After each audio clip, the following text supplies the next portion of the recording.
Welcome back to the channel. So in this video we're going to be making our own Lunchbox Evo. So I'll show you how I've done it.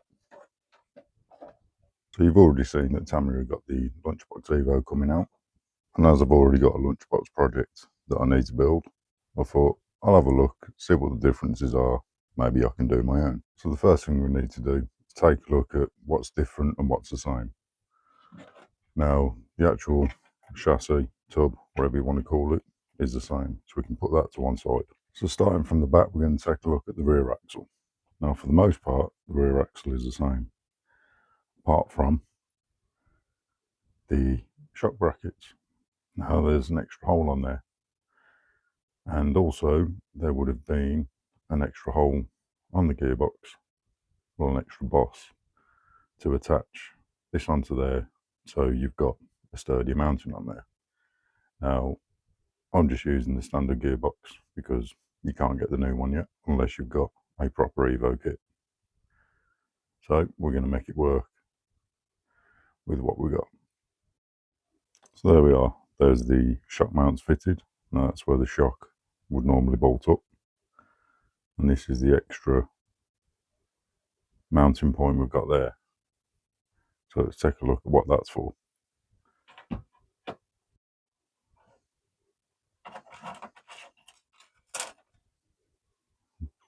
So we've got a pair of link arms. As you can see, I've done 5 on there because these are for 5mm ball ends, ball joints. Did try some 6s as well, but the 5s just seem to work. And they mount in there, just like that. So I think we'll get them fixed in there, and then we'll take a look at the difference in the motor mount. There we go, we've got the link arms in. They're just on ball joints, so there should be plenty of articulation in them. Shouldn't be an issue. They are a very tight fit on there, so hopefully they hold up, but we'll find out, won't we? So onto the motor mount. Now we know you put the hexes and the spacers in there. You then attach this to the motor. You then go through the gearbox housing, through that way, and it pulls these tight because your motor will be sat here. Hexes on the bottom there, and it pulls it onto the gearbox housing. So this has actually got an extra joint on it. So what I've done is I've made it so that you can use a TTO2 suspension ball in there. So once that's in there, you've got plenty of articulation on there for it to pivot. So that's what I've done. As you can see, just in there.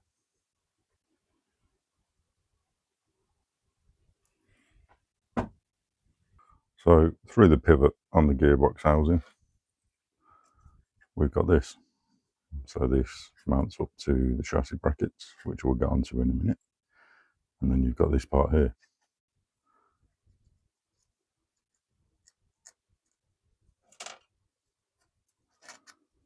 Which we've got a spacer that will fit inside the pivot. This will then fit over there. Bolt goes through and it allows it to pivot on the gearbox. So we're going to get that fitted now. So there we go, that's that fitted. As I say, you've got plenty of articulation on there for when that's on the chassis itself.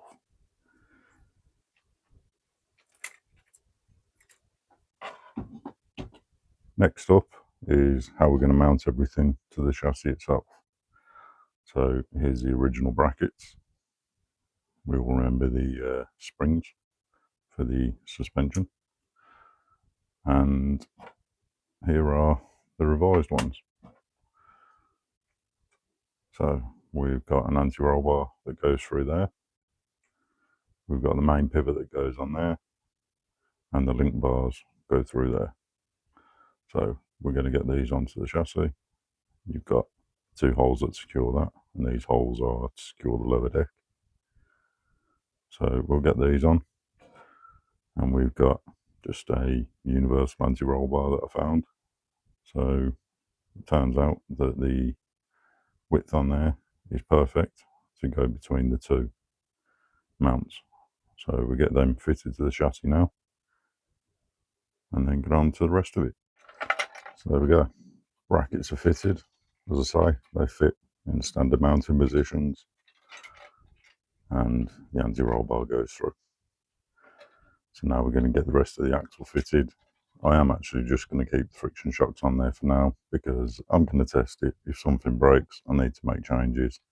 And let's face it, I can always change these out at a later date if I want to. Not the end of the world. So for now, we're going to run with it. Right, so there's the rear axle fixed in place. We've got the link bars fixed in there. And as you can just about see through there, the pivot bar, whatever you want to call it, is fixed in there as well. So that's all attached. So you've got plenty of movement on there. The only other thing left to fit is the linkages for the anti-roll bar. So what I have done is put some threaded inserts into the gearbox housing. Realistically, there is a bar that runs through that's threaded for the ball joints to go in, but I haven't got one, so I've just gone with some threaded inserts. At the end of the day, it's only an anti-roll bar. Shouldn't really do that much, but let's get that fitted. So there is the rear finished. So we've got the anti-roll bar on there now.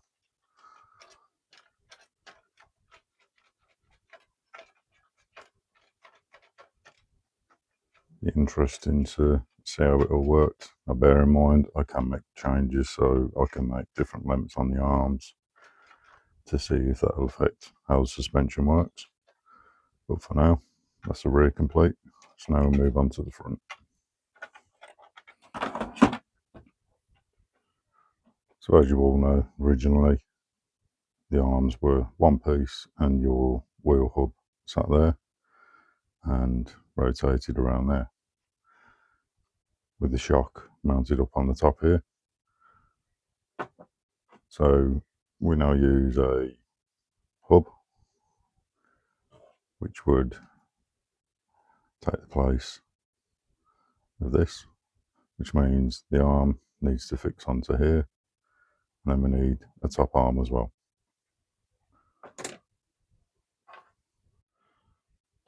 So the arms now consist of the arm with the shock mounting point on there. You've got the pivot on there for the hub and for the top arm. So the hub will fit in here, rotate. So that means when your arm's moving, it should help keep the wheel level. Whereas before, with a fixed point, as the suspension moved, you get camber on the wheel. So this should eliminate it, or eliminate most of it. So we've got just a turnbuckle for the top arm, and we need a bracket to mount that too. So there were a couple of versions that I went through. The original one, which was basically you needed really long turnbuckles for it. I then moved the pivot point to the sides, which didn't quite work properly. I then moved it to the top, which seemed to work okay. So I moved the point up and down just to try and clear things, and in the end thought I'll just drill 2 holes in there, test it on there, see how it works. Seems to work okay. So I modified the design, reprinted, and got it fitted. So now we should be able to get the arms on, get the hubs fitted in place, and then that should be the front done.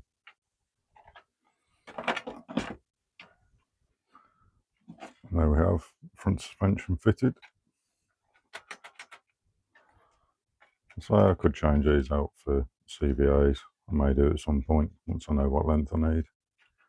But for now, we're going to run it on the friction shocks. As you can see, there's less camber on there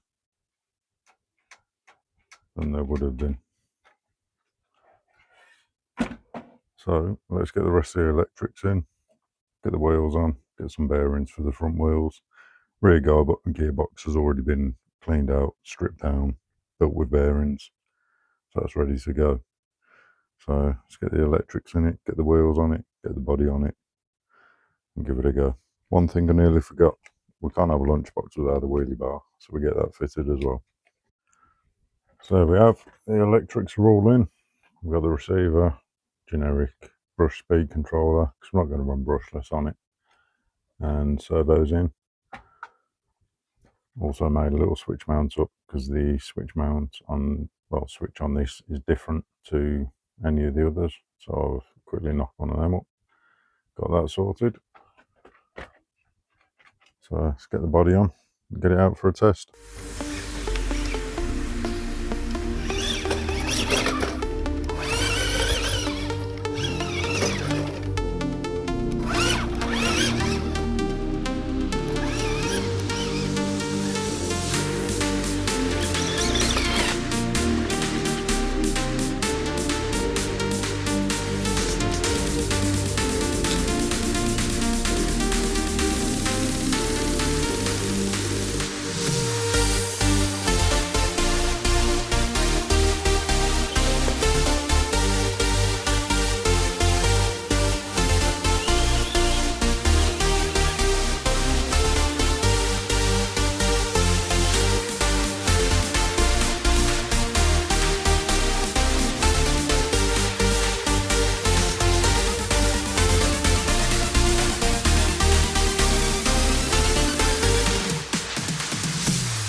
So there we go, as you can see, it works. Still bounces around quite a bit, but handles quite well considering it was on bumpy grass, and yeah, pretty happy with it, to be fair. Okay, so that was only around the garden, but I was struggling to drive one-handed and record it all at the same time. Hopefully we can get it out somewhere else, a bit more room, give it a good run, maybe throw a lipo in this time. I was only just throwing him in just because I want to have a quick blast around with it. Didn't want to fully charge and discharge a lipo, so we're gone with a NIM just for a test. And I'm happy to say nothing broke, everything's still attached. So far so good. Now, how will it compare to an official Lunchbox Evo?